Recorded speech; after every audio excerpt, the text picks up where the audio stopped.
अगर आप भी चाहते हैं आरबीए म्यूजिक का ऑडियो वीडियो सबसे पहले आप तक पहुंचे, तो हमारे इस चैनल को लाल बटन दबाकर सब्सक्राइब करें और साथ में इस घंटी को निशान को दबाना ना भूलें।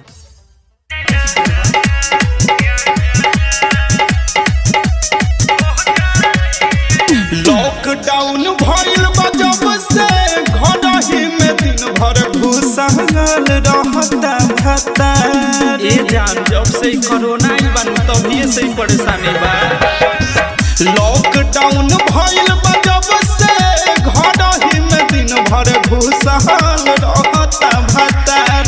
अब कुछ दिन खातिर फोन तू मत करिहा ना तो लफड़ा हो जाई यार। अब कुछ दिन खातिर फोन जानू मत करिहा ना तो लफड़ा हो जाई यार।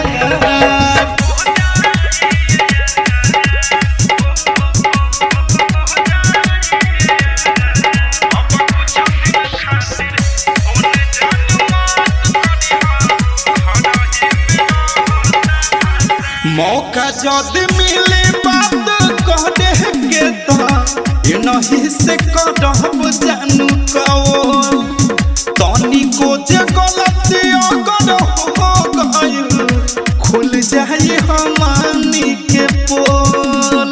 अगर हमारे भतार जान गइले तो जियल मुहाल हो जाए। मौका जद मिले बात कह दे के ये नहीं से करब जानू कौन तनी को जे गलती अगर हो गइल खुल जाए हमनी के पोल। बात मजबूरी बात समझल कर दिल हम तो हंसे बहुत प्यार। बात मजबूरी बात समझल कर दिल हम तो हंसे बहुत प्यार। अब कुछ दिन खातिर फोन जानू मत करिहा ना तो लफड़ा हो जाई यार। अब कुछ दिन खातिर फोन जानू मत करिहा ना तो झगड़ा होई बढ़िया।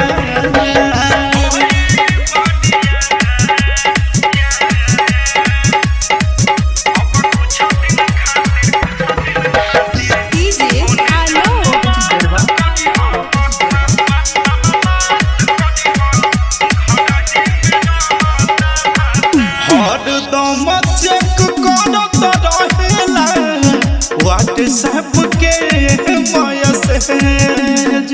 घर में कोनो काम नहीं है सैया के बिजी रखे 24 घंटा से।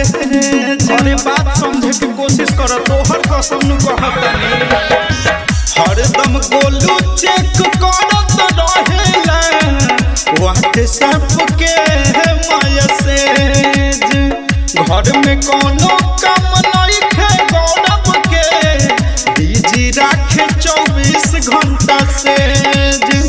मौसम राजा बात तू समझल कर तलाक ना तो हो जाई हमार।